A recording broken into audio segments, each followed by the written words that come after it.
Hello guys, मेरा नाम है गगन एंड स्वागत है आपका ऑनलाइन क्लासेज में। आज हम आपके लिए लेकर आए हैं नया चैप्टर जिसका नाम है लाइफ प्रोसेस। और आई होप कि आपको इस चैप्टर को पढ़ने के बाद आपका कोई डाउट नहीं रह जाएगा। तो चलिएगा करते हैं आज की वीडियो को शुरू। सबसे पहले हम बात करते हैं इंट्रोडक्शन ऑफ लाइफ प्रोसेस कि आखिर लाइफ प्रोसेस होता क्या है। तो the essential activity that living organism perform maintain life. तो यानी कि ऐसे जो लिविंग ऑर्गेनिज्म होते हैं जो अपनी लाइफ को मेंटेन करने के लिए कुछ इसेंशियल एक्टिविटी करते हैं। मतलब इसेंशियल यानी कि कुछ जरूरी एक्टिविटी करते हैं। कौन? Living organism. तो उसी को कहा जाता है बेटा लाइफ प्रोसेस। क्या किसको कहा जाता है लाइफ प्रोसेस? जब कोई भी अपना लिविंग ऑर्गेनिज्म अपनी लाइफ को मेंटेन रखने के लिए कुछ इसेंशियल एक्टिविटीज़ करता है, उसी को हम कहते हैं लाइफ प्रोसेस। तो वे कौन कौन सी इसेंशियल एक्टिविटीज़ हैं जो आपका लिविंग ऑर्गेनिज्म करता है? तो सबसे पहले आपका न्यूट्रिशन है। तो न्यूट्रिशन हर कोई लिविंग ऑर्गेनिज्म लेता है। रेस्पिरेशन सभी करते हैं। ट्रांसपोर्ट सभी करते हैं लिविंग ऑर्गेनिज्म। एक्सक्रीशन भी करते हैं और कंट्रोल और कोऑर्डिनेशन भी करते हैं। तो चलिएगा इनको हम करके पढ़ते हैं एक एक बारी बारी करके। तो सबसे पहले बेटा हम बात करते हैं न्यूट्रिशंस के बारे में कि आखिर न्यूट्रिशंस क्या होता है और ये कैसे मिलता है। तो जो आप फूड खाते हो, तो फूड से क्या होता है बेटा, जैसे ही आप फूड खाते हो तो लिविंग ऑर्गेनिज्म उसको क्या करते हैं, उसको यूटिलाइज कर देते हैं और अपनी ग्रोथ करते हैं और उससे एनर्जी लेते हैं। वही आपका क्या होता है, न्यूट्रिशंस होता है। जो आप फूड लेते हो, जो भी आप खाना पीना खाते हो, तो उसी के जरिए बेटा क्या होता है, आपको न्यूट्रिशंस मिलते हैं। तो न्यूट्रिशंस आपके बेटा दो टाइप के होते हैं। सबसे पहले हम बात करते हैं ऑटोट्रोपिक न्यूट्रिशंस की। ऑटोट्रोपिक न्यूट्रिशंस में क्या होता है बेटा, ऑटोट्रोपिक न्यूट्रिशंस वो न्यूट्रिशन होता है जो ऑटो होता है। ऑटो मतलब जो केवल और केवल अपने आप काम करे। जैसे आपका फोटोसिंथेसिस कौन करता है बेटा, ग्रीन प्लांट्स करते हैं। और किसकी प्रेजेंस में करते हैं, सनलाइट की प्रेजेंस में करते हैं, वाटर और कार्बन डाइऑक्साइड की प्रेजेंट में करते हैं। और फोटोसिंथेसिस के जरिए बेटा प्लांट्स क्या करते हैं, ग्लूकोज बना लेते हैं, यानी कि अपना फूड बना लेते हैं। ठीक है। दूसरा बेटा आता है आपका हेट्रोट्रोपिक न्यूट्रिशंस। हेट्रोट्रोपिक न्यूट्रिशंस क्या होता है बेटा, हेट्रोट्रोपिक न्यूट्रिशंस वो होता है जो किसी के ऊपर दूसरे के ऊपर डिपेंड होता है। जैसे बेटा आपके एनिमल्स हो जाएंगे इसके अंदर और ह्यूमंस आ जाएंगे। जो डिपेंड होते हैं वो ऑर्गेनिज्म जो फूड के ऊपर दूसरों के ऊपर डिपेंड होते हैं, उसी को कहा जाता है हेट्रोट्रोपिक न्यूट्रिशन। कौन करता है बेटा, एनिमल करते हैं और ह्यूमंस करते हैं। उसके बाद बेटा बात करते हैं फोटोसिंथेसिस की। तो फोटोसिंथेसिस बेटा बड़ा ही इंपॉर्टेंट है और ये हर बार एग्जाम में पूछ ही लेता है। सबसे मेन चीज़ है बेटा आपको इसकी रिएक्शन याद रखनी कि रिएक्शन किस किस की होती है। तो बड़े ध्यान से देखना, कार्बन डाइऑक्साइड की रिएक्शन होती है वाटर के साथ में, और सनलाइट का आपका प्रकाश आता है, सनलाइट आती है आपकी, और जिसकी प्रेजेंट में क्या बनाते हैं बेटा, ग्लूकोज बनाते हैं और साथ में ऑक्सीजन ब्रेक कर देते हैं। तो यही आपकी रिएक्शन है जिसको आपको याद रखना है।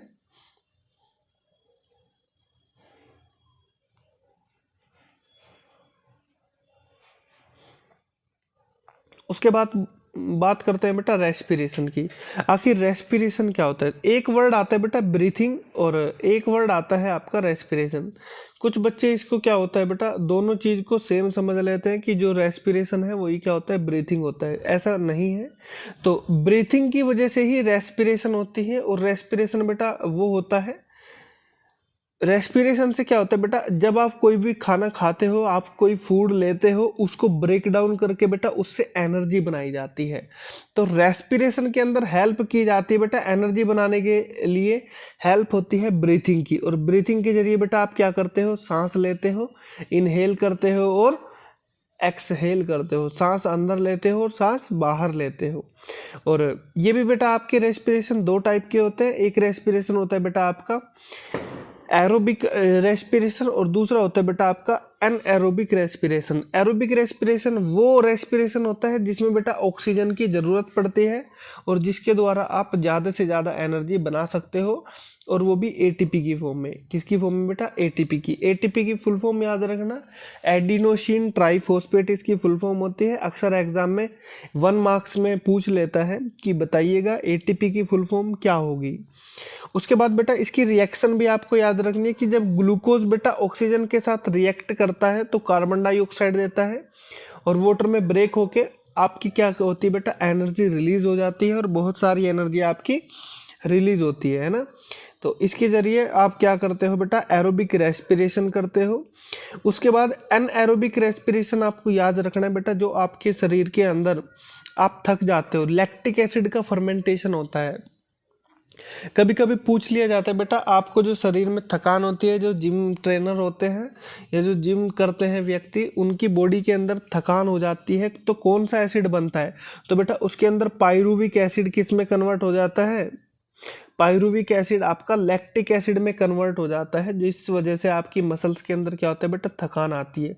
तो इसके अंदर बेटा ऑक्सीजन की कमी होती है। जैसे आप भागते हो, रनिंग करते हो आप, तो रनिंग करने से बेटा आपको क्या होता है, आपकी जो सांस मिलनी चाहिए, जो ऑक्सीजन मिलनी चाहिए, वो उतनी नहीं मिल पाती, जिस वजह से क्या होता है बेटा, आपका एनएरोबिक रेस्पिरेशन होता है और आपकी बॉडी के अंदर लैक्टिक एसिड बनता है। ठीक है, आई होप कि आपको अच्छे से समझ में आ गया होगा। एक फर्मेंटेशन बेटा वो भी होता है जिसके जरिए आप क्या बनाते हो बेटा, आप अल्कोहल बनाते हो। तो पूछ लिया जाता है वो कौन सा प्रोसेस है जिसके द्वारा आप अल्कोहल बनाते हो, तो बेटा वो फर्मेंटेशन है, जिसको हिंदी में किण्वन भी बोलते हैं। तो अंगूर से पूछ लिया जाता है किस प्रोसेस के द्वारा आप अल्कोहल बनाए जाते हैं, तो बेटा लैक्टिक आपका क्या होता है, वो फर्मेंटेशन होता है। ठीक है, उसको आपको याद रखना है। उसके बाद बेटा बात करते हैं transportation in animals and plants, कि आखिर एनिमल और प्लांट्स के अंदर ट्रांसपोर्टेशन कैसे होता है। बेटा जैसे आप फूड वगैरह से एनर्जी वगैरह लेते हो तो बेटा उसको न्यूट्रिशन लेते हो, तो उससे क्या होता है बेटा, आपको अपनी पूरी बॉडी के अंदर उसको ट्रांसपोर्ट करना होता है। तो जैसे न्यूट्रिशन आपने खाए, ऑक्सीजन लिया, और जो आपका वेस्ट प्रोडक्ट होता है उसको आप ब्लड से सर्कुलेट करते हो। कैसे करते हो, तो बेटा उसके लिए कुछ हेल्प करते हैं आपकी, कुछ आपकी बॉडी के अंदर आर्टरीज होती है, वीन्स होती है, जो कि आपका कैपिलरी एक्शन करते हैं, जिसके थ्रू आपके ब्लड वेसल्स क्या काम करती है, पूरी बॉडी के अंदर उसको सर्कुलेट करती है। और इसमें जो मेन काम होता है वो बेटे आपके हार्ट का होता है। हार्ट ही क्या काम करता है, आपकी ब्लड को लेके जाता है, ट्रांसपोर्ट करता है जितने भी न्यूट्रिशंस होते हैं।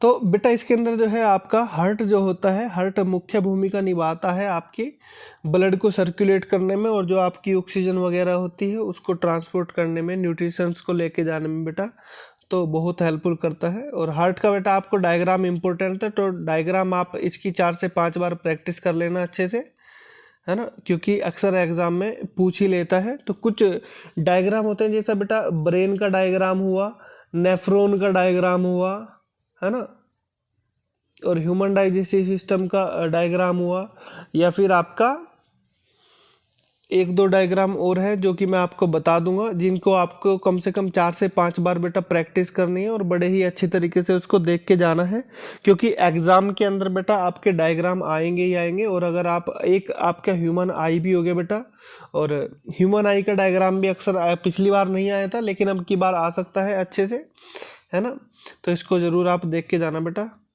उसके बाद बेटा बात करते हैं ट्रांसपोर्टेशन इन प्लांट्स। तो प्लांट्स के अंदर जो ट्रांसपोर्टेशन होता है बेटा कैसे होता है, जाइलम के द्वारा होता है बेटा। और वो क्या काम करता है, आपकी जो वाटर और मिनरल्स होते हैं बेटा वो रूट से लीव तक कौन लेके जाता है, वो आपका जाइलम ही एक टिश्यू होता है प्लांट्स के अंदर, जो आपका ट्रांसपोर्ट के लिए हेल्पफुल होता है। और एक बेटा दूसरा होता है जिसका नाम है फ्लोएम।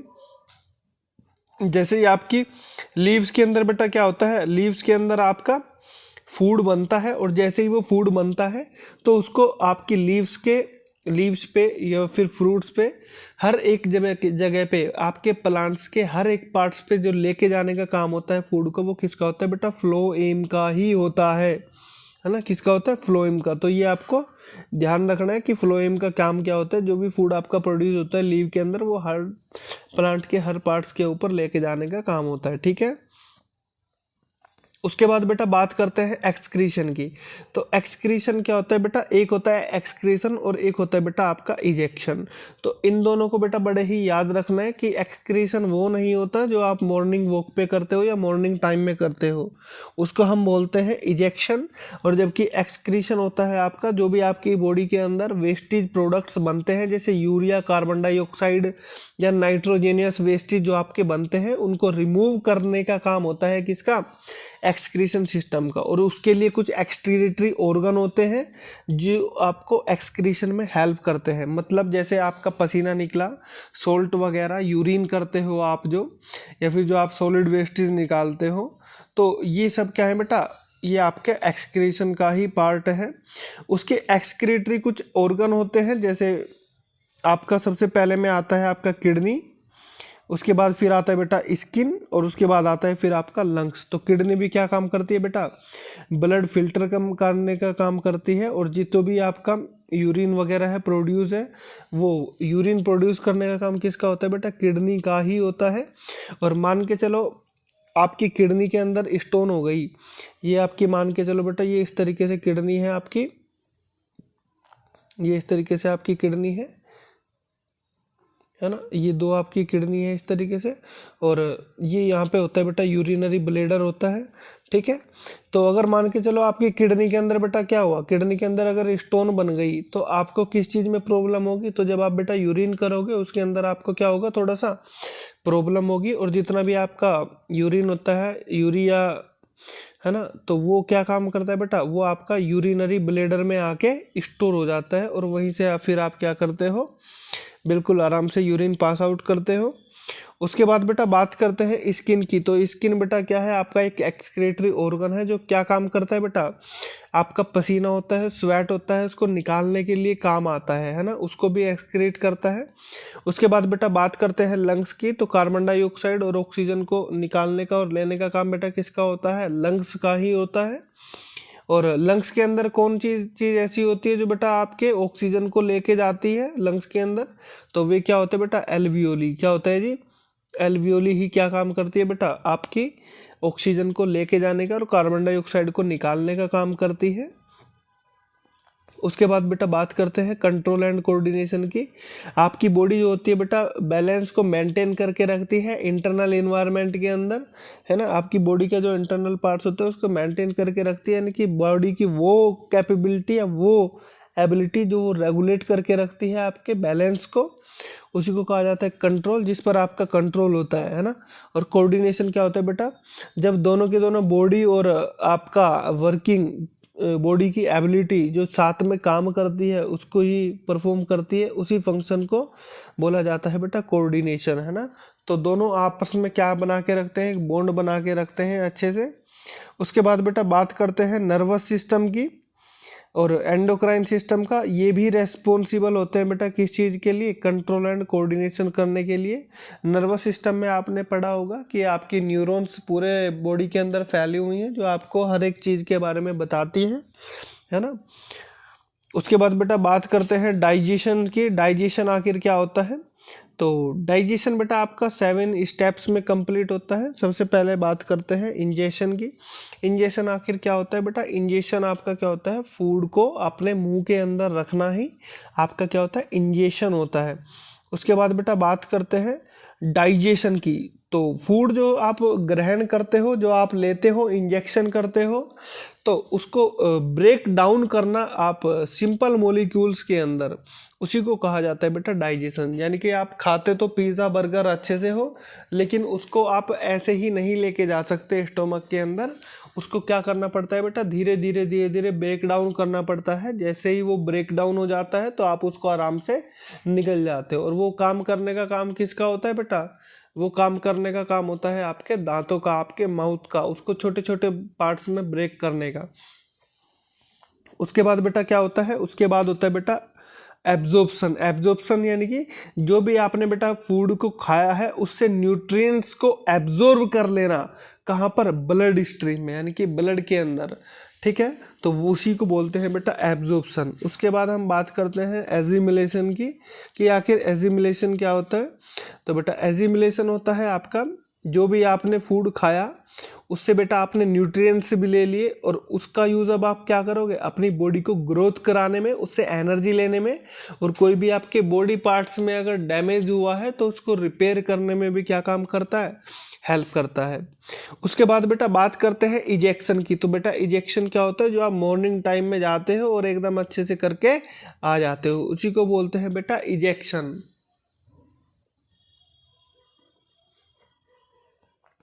उसके बाद बेटा बात करते हैं पूरी की पूरी ह्यूमन डाइजेस्टिव सिस्टम की कि आखिर वो स्टार्ट कहाँ से होता है। तो बेटा कहाँ से स्टार्ट होता है, वो माउथ से स्टार्ट होता है, जिसको आप ब्रेक डाउन करते हो टीथ के जरिए, उसको कहा जाता है बेटा मैकेनिकल एक्शन। क्योंकि आप उसके अंदर दांतों का यूज़ कर रहे हो, इसीलिए उसको क्या बोलेंगे हम, मैकेनिकली एक्शन बोलेंगे। तो मैकेनिकली आपका क्या है, फिनोमिना है। और उसके अंदर बेटा जैसे आपने सलाइवा मिला दी तो उसको बोलते हैं बेटा केमिकली एक्शन, है ना। तो ये बात आपको याद रखनी है। उसके बाद बेटा बात करते हैं कि आपको जो फूड है आपने माउथ के अंदर रखा, तो उसको कहाँ लेके जाएगा, अब उसको लेके जाना है अब स्टोमक के अंदर। कहाँ लेके जाना है बेटा, स्टोमच के अंदर। स्टोमच क्या काम करेगा बेटा, उसके अंदर गैस्ट्रिक जूस मिला देगा और उसको ब्रेक डाउन कर देगा फर्दर, ठीक है। तो जैसे ही गैस्ट्रिक जूस मिला दिए जाएंगे तो उसके अंदर अब क्या हो जाएगा, आपका जो फूड होगा वो एकदम गैस्ट्रिक हो चुका होगा। उसके बाद फूड को कहाँ भेज दिया जाएगा बेटा, स्मॉल इंटेस्टाइन के अंदर। और जो बेटा आपकी बॉडी का जो फाइनल डाइजेशन होता है वो बेटा स्मॉल इंटेस्टाइन के अंदर ही होता है। लगभग 3 से 4 घंटे तक बेटा आपका जो भोजन होता है, आपका जो फूड होता है वो स्मॉल इंटेस्टाइन में ही होता है।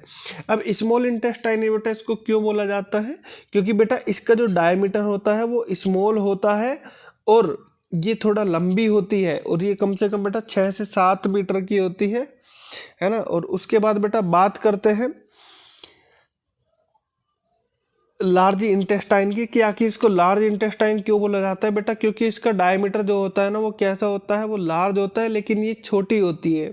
तो फाइनल डाइजेशन जो होता है आपका फूड का वो स्मॉल इंटेस्टाइन में ही होता है, और सारा का सारा काम फूड डाइजेस्ट आपका स्मॉल इंटेस्टाइन में ही हो जाता है, ठीक है। उसके बाद बेटा फूड को कहाँ भेज दिया जाता है, लार्ज इंटेस्टाइन में भेज दिया जाता है, और उसे एब्जॉर्ब कर लिया जाता है। फूड के अंदर से जो भी वेस्टेज होता है, जो भी वाटर प्रेजेंट होता है, सॉलिड होता है, सब कुछ उसमें क्या कर लिया जाता है बेटा, एब्जॉर्ब कर लिया जाता है। उसके बाद बेटा बात करते हैं रेक्टम की।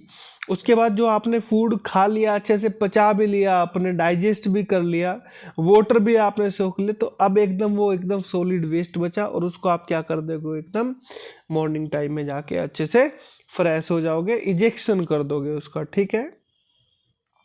अच्छा बेटा कुछ आपकी डिसीज़ भी आपको याद रखनी है कि इसके अंदर कुछ डिसीज़ भी हो सकती हैं आपकी। जैसे कुछ होती है बेटा कम्युनिकेबल डिसीज़ और कुछ होती है आपकी नॉन कम्युनिकेबल डिसीज़।